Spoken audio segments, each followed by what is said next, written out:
Olá, bem-vindos a mais um vídeo no nosso canal. Esse é o vídeo 1 da playlist Inferência Estatística com até 2 amostras no R Commander. No vídeo de hoje vamos ver os principais conceitos de inferência estatística, especialmente estimação de parâmetros, incluindo a obtenção de intervalos de confiança para estimação de média e proporção populacional. Existe uma outra playlist nesse canal, Distribuição Amostral no R Commander, que eu recomendo fortemente que você assista, porque vamos afirmar algumas coisas aqui que ficarão claras apenas após você assistir os vídeos dessa outra playlist. Também há 2 vídeos no canal, Estima 01 e Estima 02, que tratam de distribuição amostral e obtenção de intervalos de confiança através da planilha eletrônica Microsoft Excel. E há uma playlist bem extensa chamada Distribuições de Probabilidade usando o R Commander, que apresenta os conceitos da distribuição normal, da distribuição T-Student, que serão muito importantes aqui também. Bom, então vamos começar a ver essa parte de inferência estatística, estimação de parâmetros. Inferência estatística é sempre sobre variáveis. Nós queremos obter conhecimento de como as variáveis se comportam na população. Para tanto, a gente tira uma amostra probabilística dessa população. Se não for uma amostra probabilística, tudo que nós estamos estudando aqui em inferência estatística, seja estimação de parâmetros, teste de hipóteses, nada disso aqui vale. Só vale se a amostragem for probabilística, ou seja, todos os integrantes da população têm chance de pertencer à amostra e a amostra é obtida por meio de sorteio não viciado. Na amostra probabilística, nós calculamos algumas estatísticas e, a partir dos resultados dessas estatísticas, nós fazemos a inferência estatística para a população, para conhecer melhor a distribuição da população ou os parâmetros dessa distribuição. Há basicamente 2 maneiras de fazer isso, através do que a gente chama de estimação de parâmetros ou através de testes de hipóteses. Bom, se você não tem um conhecimento prévio sobre os valores que a variável pode assumir na população, é mais comum você querer fazer uma estimação de parâmetros, que é a generalização propriamente dita. Você pega os resultados e generaliza para a população, como acontece nas pesquisas de opinião eleitoral. Quando elas são feitas por amostragem probabilística, você generaliza os resultados para a população com uma margem de erro, com uma probabilidade daquela afirmação estar correta.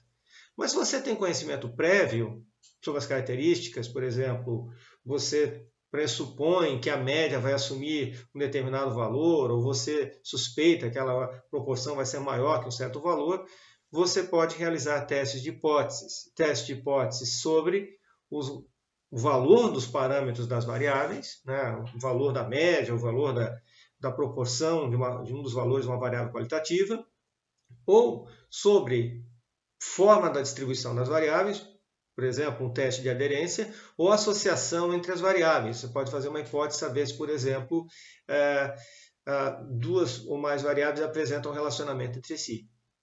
Bom, vamos então ver em detalhes, né, nesse vídeo aqui, a estimação de parâmetros. A estimação de parâmetros se subdivide em 2 grandes grupos. A estimação por ponto, que consiste em você, a partir de uma única estatística, um único valor de um estimador, você generalizar esse resultado para a população. E imagine-se, né, que você acertaria o valor do parâmetro que você está tentando estimar. Por exemplo, a partir da proporção de uma amostra probabilística numa população, você pode estimar qual vai ser a proporção de eleitores que declaram voto num determinado candidato numa eleição para presidente, por exemplo. É a mesma coisa que você pescar com lança. Você tem que ter uma sorte razoável, para que essa amostra, né, a proporção dessa amostra, a média, qualquer outra estatística, coincida exatamente com o valor populacional. Bom, existe também a estimação por intervalo, que é um pouco mais sofisticada. Você faz uma afirmação probabilística sobre o parâmetro. O que consiste isso? Você pega aquela mesma estatística que você usou na estimação por ponto e coloca um erro amostral em torno dessa estatística.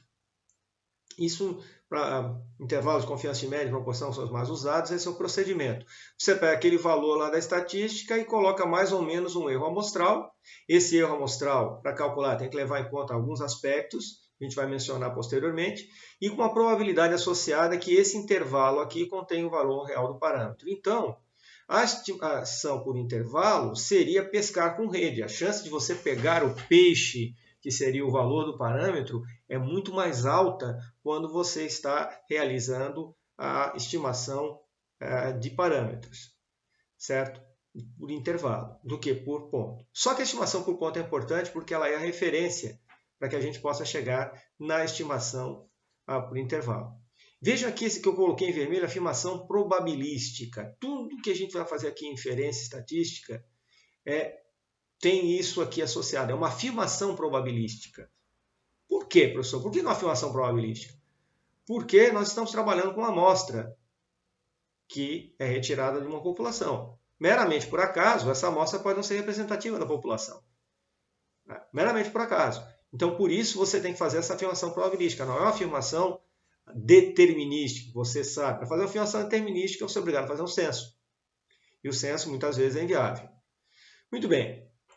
Os parâmetros principais que a gente costuma estimar, quando você está lidando com uma variável quantitativa, para descrever a tendência central, é muito comum você querer estimar a média. Para descrever a variabilidade dessa mesma variável quantitativa, você vai querer estimar a variância ou desvio padrão. Quando você trabalha com uma variável qualitativa, é muito comum você querer estimar a proporção de um dos valores que a variável pode assumir. Por exemplo, a proporção de eleitores que declaram intenção de voto num determinado candidato na eleição para presidente. Então, você quer estimar essa proporção de um dos valores. Tem vários candidatos, incluindo a pessoa se declarar indeciso ou declarar voto nulo, enfim. Então, um dos valores é que você gostaria de estimar naquele momento. Então, você tem uma população, isso é mais ou menos implícito que você quer que a população, para fazer a amostragem, vale a pena que a população seja grande. Você tira uma amostra probabilística por meio de um sorteio não viciado e nessa amostra você pode calcular uma série de estatísticas que recebem um nome especial de estimadores. Os estimadores vão permitir, então, estimar parâmetros da população. Então, os estimadores, você faz os cálculos com os dados da amostra e obtém os valores das estatísticas. Mas, como essa amostra é retirada por sorteio, ela é probabilística, esses estimadores eles são variáveis aleatórias. E variáveis aleatórias, você pode obter para elas, você pode conhecer a sua distribuição de probabilidades. A gente vai ver aqui que alguns desses estimadores mais importantes, eles têm um determinado comportamento, eles têm uma determinada distribuição que pode ser usada para descrevê-los. Muito bem. A gente tem, pessoal, dentro da amostra, voltando aqui, nós temos vários estimadores possíveis, várias grandezas matemáticas podem ser calculadas para tentar estimar parâmetros da população. Então, a gente tem que ter algum critério para isso, alguma propriedade que os estimadores têm que ter para que a gente possa fazer esse procedimento de uma maneira apropriada. Então, imagine que você tenha um parâmetro θ qualquer na população. Geralmente, quando a gente fala de parâmetro, a gente denota com letras gregas. E tem um estimador T, uma estatística na amostra, e você quer saber, bom, eu posso usar esse estimador T para estimar esse parâmetro θ? Então, um dos critérios, pessoal, é o critério do estimador ser não viciado, ser justo. O que significa isso? Significa que o valor esperado do estimador T aqui, tem que coincidir com o valor do parâmetro θ. Lembrando que o valor esperado é uma coisa que está associada com distribuição de probabilidade, seria o centro de massa da distribuição de probabilidade, seria a média da distribuição de probabilidades. Certo? Então, se o valor esperado do teu estimador coincidir com o parâmetro, então é um estimador não viciado. Não tendenciosidade, que a gente está falando. Por exemplo, no caso da média amostral, tem essa fórmula aqui, você soma todos os valores e divide pelo número de observações. Lá na playlist de distribuição amostral, a gente mostrou, por meio de simulação, que o valor esperado da média amostral, a média de todas as médias amostrais, coincide com a média populacional. Certo? Nós vamos ver mais alguma coisa para frente aqui sobre o formato de distribuição, mas lá na playlist de distribuição amostral a gente mostrou em simulação como é que chega nesse resultado. E tem, eu não vou mostrar aqui, mas existe demonstração matemática para isso. Então, a média amostral é um estimador não tendencioso da média populacional. Então, pode ser usada para estimação. Muito bem, vamos ver aqui a proporção amostral de um dos valores de uma variável qualitativa que nos interessa. Esse x aqui é o número de ocorrências desse valor, desse sucesso na minha amostra. Como a amostra tem um tamanho limitado aqui, n, essa variável x aqui, e eu estou numa situação que só tem dois resultados possíveis, né? A ocorrência que me interessa e todas as outras, então essa variável x pode ser suposta como seguindo uma distribuição binomial. E aí, pessoal, para vocês entenderem melhor isso aqui, tem a outra playlist que fala lá distribuições de probabilidades usando o R Commander, que a gente mostra a característica da distribuição binomial. E eu não vou detalhar aqui, vocês também podem achar isso em qualquer livro de estatística. Tá? O valor esperado, então, dessa proporção aqui amostral seria o valor esperado desta quantidade aqui. Existe uma propriedade do valor esperado que a gente pode transformar essa expressão, então, em 1 sobre n, que 1 sobre n é uma constante, vezes o valor esperado dessa variável aleatória aqui, x, número de ocorrências, que segue a binomial. Por que x é variável aleatória? Porque a amostra é obtida por meio de sorteio, a amostra probabilística. E qual é o valor esperado de uma variável aleatória que segue a distribuição binomial? A gente viu lá, se vocês virem lá na playlist, vão ver que é igual ao valor, né, o número de realizações do experimento, vezes a probabilidade de sucesso, a probabilidade de ocorrer ali o valor da variável qualitativa. Então, fazendo essa operação, o valor esperado dessa proporção amostral vai ser a própria proporção populacional que nós estamos querendo estimar. Então, a proporção amostral é um estimador não tendencioso da proporção populacional.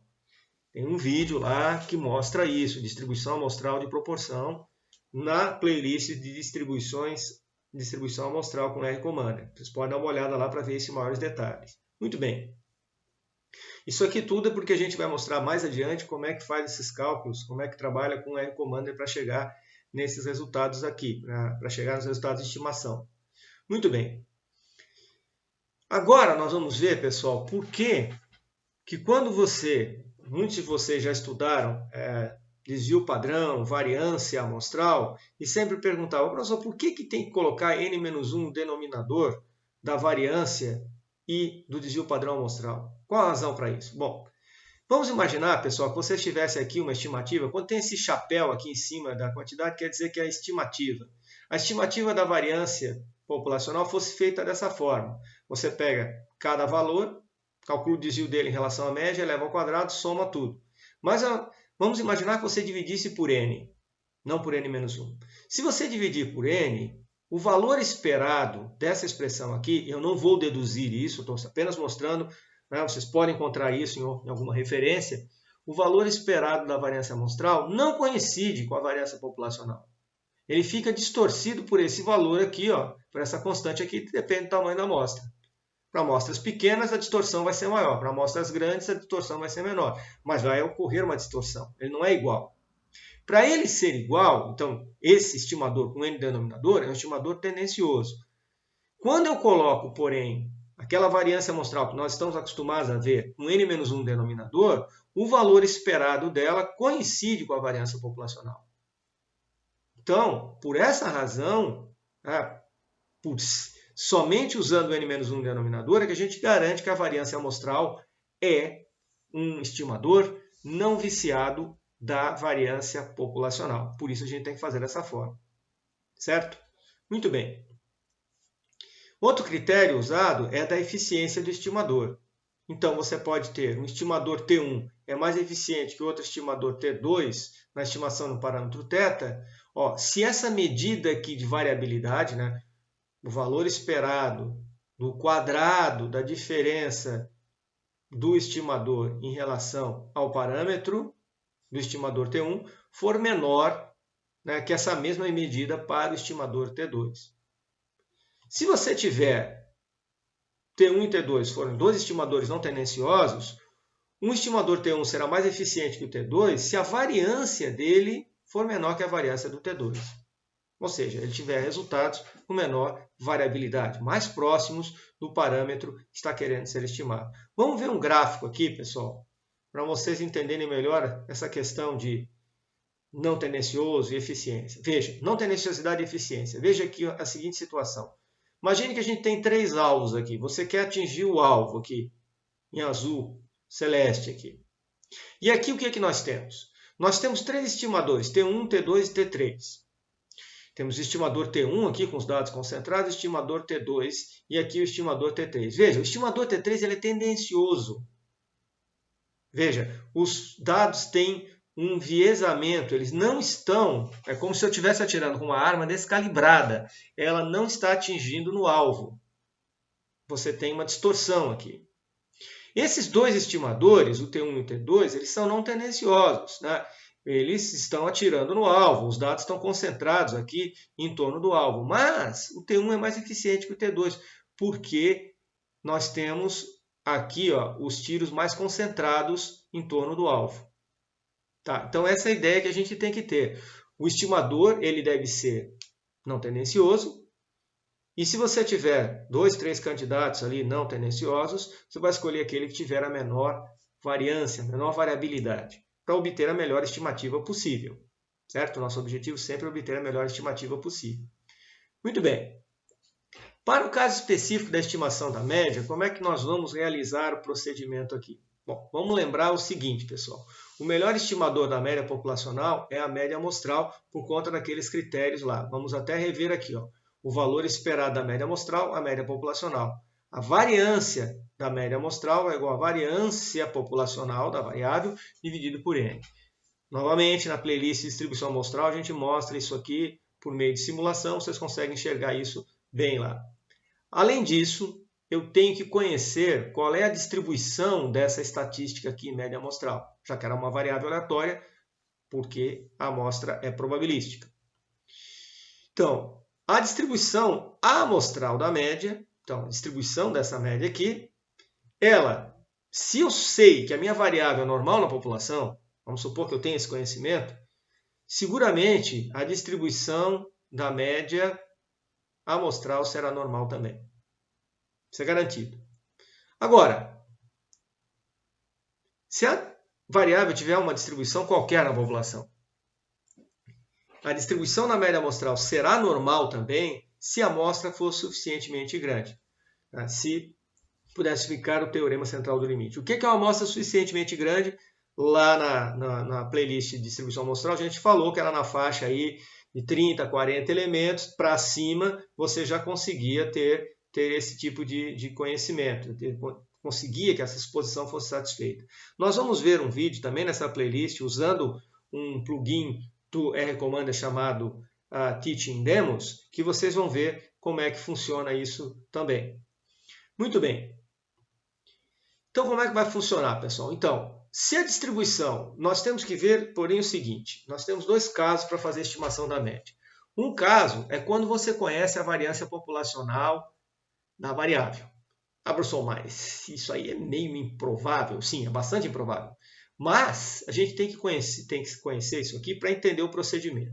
Bom, se acontecer isso, é garantido que a distribuição amostral da variável, da média, é normal. E a gente vai fazer um intervalo de confiança em torno da estimativa obtida na amostra. O que é essa confiança aqui, que a gente chama de 1 menos alfa? É a probabilidade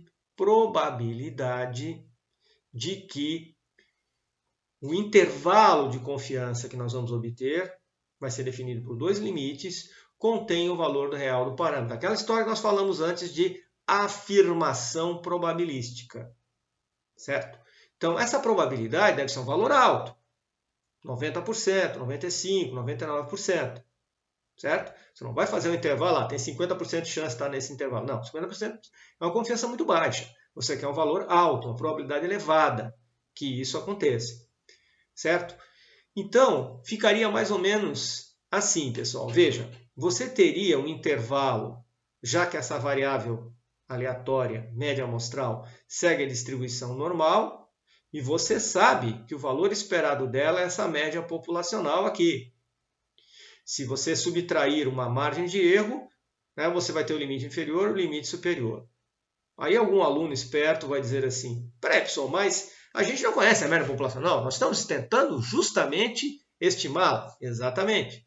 Então, aqui no lugar desta média, você vai colocar o valor obtido na amostra, que a gente já viu ali, que a média amostral é um estimador não viciado da média populacional. Então, se o processo de amostragem for bem conduzido, nós podemos usar isso como referência. Então, a gente pega esse valor da estimação por ponto, soma essa margem de erro, subtrai essa margem de erro, você tem os dois limites no intervalo. Isso aqui é a famosa margem de erro lá que o pessoal fala na televisão nas pesquisas de opinião eleitoral. Mas aqui é por causa da média. Bom, se a distribuição amostral é normal, eu posso tornar essa curva aqui equivalente à normal padrão, Z. Esse valor aqui, esse limite inferior aqui, ó, a média aqui, o valor estimativa, seria equivalente a zero, certo? E eu teria aqui um valor para os dois lados, ó, eles estão à mesma distância do zero, o intervalo é bilateral, né, é simétrico em relação à média. Né? Por quê? Porque a distribuição normal ela é simétrica em relação à média. Então há essa correspondência aqui. Então eu tenho que o limite inferior corresponderia a um valor que eu chamo aqui menos Z crítico. Por que menos Z crítico e aqui Z crítico? Porque os dois estão à mesma distância da média da normal padrão, que é zero. Só troca o sinal deles. Então, esse valor aqui está equivalente a esse aqui. Esse valor LS, aqui limite superior, está equivalente a esse outro valor aqui. Como é que eu acho esses valores Z crítico aqui? Bom, eu tenho que encontrar isso numa tabela de distribuição normal padrão ou usar um software que faça isso para mim. Por exemplo, no R-Commander, eu posso obter os quantis da probabilidade da distribuição normal. Lá na playlist de distribuições de probabilidade usando o R-Commander, eu mostro como é que faz isso. Então, aqui, por exemplo, ó, aqui dentro tem uma alta probabilidade, 95%, 99%. E quanto é que sobra nas laterais? Se for 95% aqui, vai sobrar 2,5 para o superior e 2,5 para o inferior, porque é simétrico. Certo? Aí eu pegaria lá a área na cauda superior 2,5% e acharia o valor do Z crítico correspondente. E para que isso me... Veja, lembrando que o valor esperado da média amostral é a média populacional e que o desvio padrão da média amostral, né, extraindo a raiz quadrada daquela expressão que a gente viu antes, vai ser o desvio padrão populacional sobre raiz de n. E aí, pessoal, é que vem o próximo passo. Ó. Esse valor aqui que eu circulei em vermelho é o chamado erro padrão da média. Isso aqui é o desvio padrão da média, que é chamado de erro padrão, Standard Error of the Mean, se você pegar algum software em inglês, certo? E esse erro padrão é que é multiplicado por esse valor crítico aqui, para obter essa margem de erro é zero. Veja que ela é igual, só troca o sinal aqui. Ó. Quando você pega a média amostral, a estimativa dessa média populacional, subtrai o E0, você tem o limite inferior do intervalo. Se você soma o E0, você tem o limite superior do intervalo. E isso vai dizer o quê? Olha, tem essa probabilidade aqui, 1 menos alfa, de que o verdadeiro valor real do parâmetro média esteja entre esse limite inferior calculado aqui e o limite superior calculado aqui. Então, temos a afirmação probabilística, certo? Ok, só que tem um probleminha. Né? Geralmente, nós não conhecemos essa variância. E aí, como é que fazemos? Nesse caso, nós temos que fazer a estimativa quando a variância populacional é desconhecida. Mas aí, temos que tomar alguns cuidados. Quando a distribuição populacional da variável é normal ou você tem um grande tamanho de amostra, a distribuição amostral da média, quando a variância populacional for desconhecida, não será mais a normal padrão, será a distribuição t de student com n-1 graus de liberdade. Na playlist de distribuições de probabilidades usando R-Commander, eu já expliquei coisas lá sobre a distribuição t de student. Vamos lembrar alguma coisinha aqui. A distribuição t de student ela é simétrica, tem média igual a zero, mas a sua variância é dependente do tamanho da amostra, certo? Ó, a variância dela tem essa operação aqui. Quando o n aumenta muito, vai aumentando, essa variância aqui vai tendendo a 1. Ou seja, a distribuição t de student ela acaba tendendo, a distribuição normal padrão acaba tendo variância a 1 à medida que o valor de n vai aumentando. mas ela é importante para trabalhar com pequenas amostras. Formalmente, alguns autores dizem desconheceu a variância da variável na população, então a gente usa t-student. Que geralmente todos os programas de computador eles pressupõem isso, que você desconhece a variância da variável na população. Bom, fazendo isso, pessoal, nós temos essa distribuição aqui. Como é que ela se comporta? Vamos ver aqui. Esses desenhos foram feitos na planilha eletrônica Microsoft Excel. Então, vocês veem aqui que a distribuição t-student ela tem um parâmetro que se chama graus de liberdade. O graus de liberdade, geralmente, grau de liberdade é a variabilidade, digamos assim, o número de elementos da amostra que podem variar livremente para manter a média no mesmo valor. Então, o número de graus de liberdade geralmente é o tamanho da amostra menos 1. Por exemplo, quando tem um grau de liberdade, quer dizer que eu tenho uma amostra 2, que seria essa curva aqui azul. Que ela tem uma cauda aqui, esse eixo vertical é a função da estado de probabilidade dela, certo? E aí ela tem esse valor aqui um pouquinho mais alto. À medida que o número de graus de liberdade vai aumentando, aqui ela já está em GL3, depois GL10, 30, à medida que o número de graus de liberdade vai aumentando, o tamanho da amostra aumentando, ela vai cada vez tendendo mais à distribuição normal padrão. Certo? Muito bem. Uma coisa boa é que usando o R Commander, uma planilha eletrônica, não tem que calcular nada disso. Ele faz os cálculos tudo, obtém os valores todos para nós, basta apenas você saber como fazer isso. Então, nesse caso, o que vai acontecer? Agora, a distribuição da média amostral vai seguir a t-student. Então, aquele limite inferior corresponde a esse valor aqui, tn-1 crítico. Reparem que está com o sinal trocado. Por quê? Porque a média da t-student é 0. Então, esses dois que estão à mesma distância da média, só trocam o sinal deles. O intervalo é simétrico em relação à média. Certo? E agora, o que a gente tem aqui? O valor esperado da média amostral é a média populacional. Mas nós não conhecemos essa variância. Então, a variância da média amostral a gente usa, o desvio padrão, perdão, da média amostral, a gente usa como estimativa o desvio padrão amostral sobre raiz de n. Então, esse aqui é o erro padrão da média, quando a gente está estimando a média e não conhece a variância da variável na população. Muito bem. Como é que ficam os intervalos, então?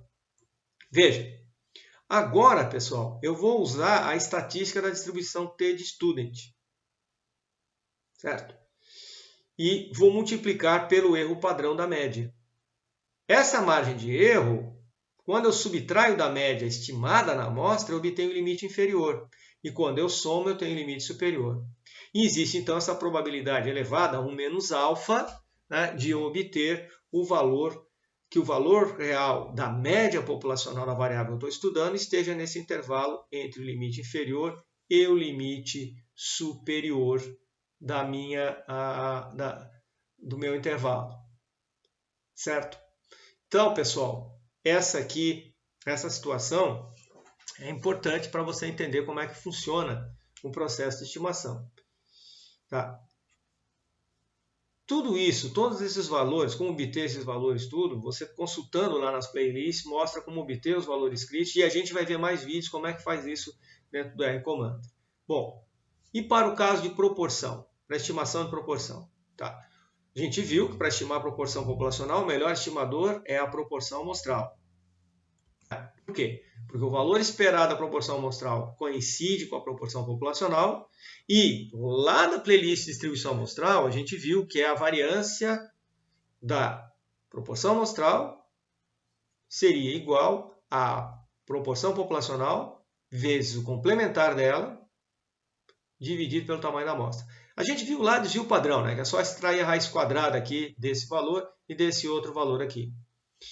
E a distribuição amostral da proporção? Bom, pessoal, o número de ocorrências de um dos valores da variável qualitativa que nós estamos estudando, dentro da amostra, a gente sabe que segue a distribuição binomial. Por quê? Presume-se que eu estou tirando uma amostra de uma grande população. Essa amostra tem um tamanho conhecido, n. Então, tem um número de realizações de experimento conhecido. Eu estou interessado, vamos supor que estou fazendo uma pesquisa de opinião eleitoral, estou interessado em um determinado candidato. Então, eu tenho apenas dois resultados possíveis. declaração de voto no candidato e todos os outros resultados possíveis. E como essa amostra é retirada probabilisticamente, teoricamente, uma grande população, eu posso supor independência entre as retiradas da amostra. Então, esse tipo de situação, o número de ocorrências, que seria o número de pessoas na amostra que tem intenção declarada de voto naquele candidato, segue a distribuição binomial. E a gente viu nessas listas lá, nessas playlists lá de distribuição amostral e também distribuição de probabilidades usando o R-Commander, que eu posso aproximar a distribuição binomial pela normal, se algumas condições forem satisfeitas. Por exemplo, se eu pegar o tamanho da amostra, multiplicar pela proporção amostral, ali, da intenção de voto no candidato, e o tamanho da amostra vezes o complementar dela, se esses dois produtos derem maiores ou iguais a 5, nós podemos considerar que é possível aproximar a distribuição binomial pela normal. É isso que o pessoal geralmente faz nas pesquisas de opinião eleitoral. Eles falam dessa maneira. Eles falam aquela história, margem de erro para mais e para menos. É um intervalo simétrico. Eles estão fazendo uma suposição, fazendo uma estimação de proporção, considerando que é possível aproximar pela distribuição normal. Bom, e aí como é que ficaria então? Nós ficaríamos com uma situação parecida com aquele caso de estimação da média populacional, conhecendo a variância populacional. Então a gente tem aqui esses casos, ó, vejam aqui, a gente tem essa estimativa, a distribuição da nossa proporção amostral, seria centrada na proporção populacional.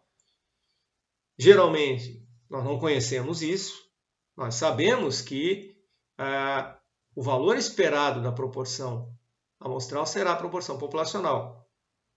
Mas a gente não conhece isso aqui, então a gente estima a partir dessa proporção amostral. E a gente tem aqui o erro padrão dessa proporção. Não é formalmente assim, mas seria o erro padrão dessa proporção que a gente está utilizando aqui. O desvio padrão dessa proporção. Reparem que esse limite inferior corresponde a esse valor menos ecrítico aqui. Por que os dois estão desse jeito? Novamente, a distribuição é simétrica em relação à média, que é 0. Então, os dois estão à mesma distância, eles só trocam de sinal. Por que eles estão à mesma distância? O intervalo é simétrico. O que é esse 1 menos alfa? É o nível de confiança que nós falamos anteriormente, a probabilidade que esse intervalo, que está situado entre esse limite inferior e esse limite superior, contenha o valor real do parâmetro proporção que eu quero estimar. Tá? E aí temos essa margem de erro aqui. E como é que calcula essa margem de erro? Vejam aqui. Essa margem de erro é o produto do valor crítico que a gente obtém do nível de confiança, multiplicado por essa estimativa aqui da variabilidade, do desvio padrão da proporção amostral. Então, essa margem de erro será subtraída da proporção amostral para obter o limite inferior e somada para obter o limite superior. E com isso, a gente faz a afirmação probabilística. Existe uma probabilidade de 1 menos alfa, que a verdadeira proporção populacional esteja dentro desse intervalo aqui. Certo? Então, o nosso problema é esse, é conseguir obter dessa forma. A gente conhece, então, a distribuição amostral e conhece as características dos estimadores principais para poder estimar os parâmetros populacionais. Certo? Muito bem. Nos próximos vídeos, nós veremos uma simulação de distribuição amostral, intervalo de confiança, com um plugin do R-Commander. E vamos ver também como obter os intervalos de confiança a partir de dados de uma amostra probabilística. Pessoal, dúvidas, comentários, escreva aqui embaixo, certo? Não se esqueça de se inscrever no canal, acione lá o sino para quando entrarem vídeos novos avisar vocês, certo? Obrigado e até a próxima.